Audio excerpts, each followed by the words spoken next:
Hey, what's up? Today I'm going to show you something pretty awesome. Today I'm going to show you this. This is the Interlinear Bible, and I'm going to do a quick little review on it. This right here is the Bible in its original languages as well as English.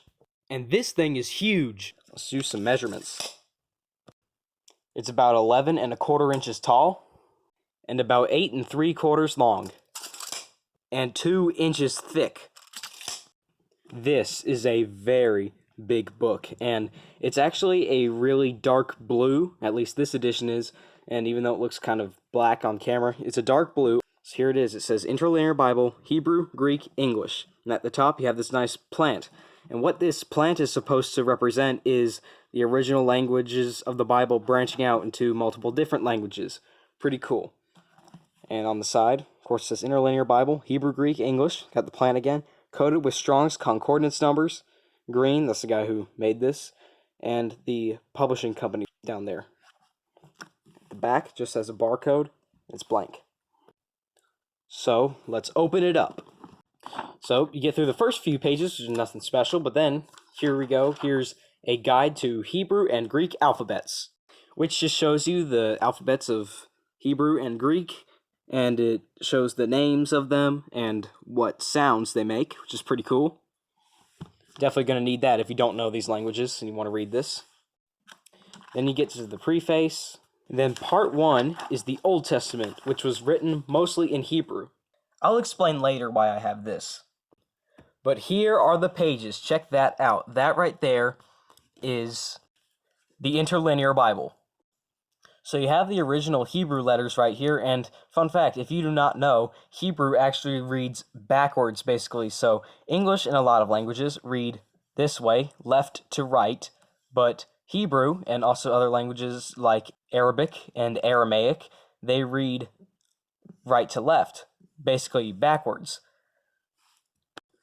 So here you have the Hebrew words right here, and then the English translation at the bottom telling you what the words are, and on the side you have a literal translation of the Bible. Down here gives you the actual translation of that. Pretty awesome. Oh yeah, do you see these little numbers at the top of each word? Well, if you want to do some real studying, then get the Interlinear Bible and a Strong's Exhaustive Concordance. Step 1, find the word you're looking for. Step 2, look at the number at the top. Step 3, look for that number in the Strong's Concordance. And bam, there it is. So, if you wanted to say God in Hebrew, you'd say Elohim. So, if you want the ultimate Bible study, get the Interlinear Bible and the Strong's Exhaustive Concordance. And here's a fun fact. When the books of the Bible were written, there were no chapters or verses or anything like that. It was just the words. So, people later added the chapters and the verses, so it kind of just divides them right here without messing with the text there. So in English, you would say, in the beginning, God created the heavens and the earth. But in Hebrew, you'd say, Bereshit bara Elohim et hashamayim ve'et haaretz. So of course, that's just the first chapter of Genesis. And here's basically what the pages look like. It's all the original Hebrew words, along with English at the bottom and on the side. I do want to say a thing about Ezra and Daniel, though. Those books were written in Aramaic, not Hebrew. And while Aramaic is similar to Hebrew, they included Hebrew in this. And while it is consistent with the rest of the books, this isn't the original language it was written in. That's fine, though. It lines up with that plant because this is a translation of a translation.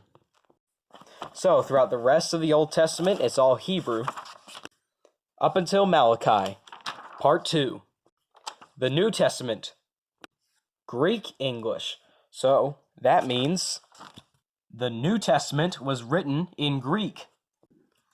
So you got the Old Testament in Hebrew and the New Testament in Greek. Oh, and don't worry, Greek isn't as difficult as Hebrew because Greek reads left to right. So, if you wanted to read this in English, you would say, the book of the generation of Jesus Christ, son of David, son of Abraham. But if you wanted to say it in Greek, you would say it like, Βίβλος γενέσεως Ιησού Χριστού, Ιού Δαβίδ, Ιού Αβραάμ. And just like the Old Testament was written in Hebrew, this one is written in Greek all the way through. And yes, got all the Greek there, English translation on the bottom and on the side, and the Strong's Concordance numbers. Really nice.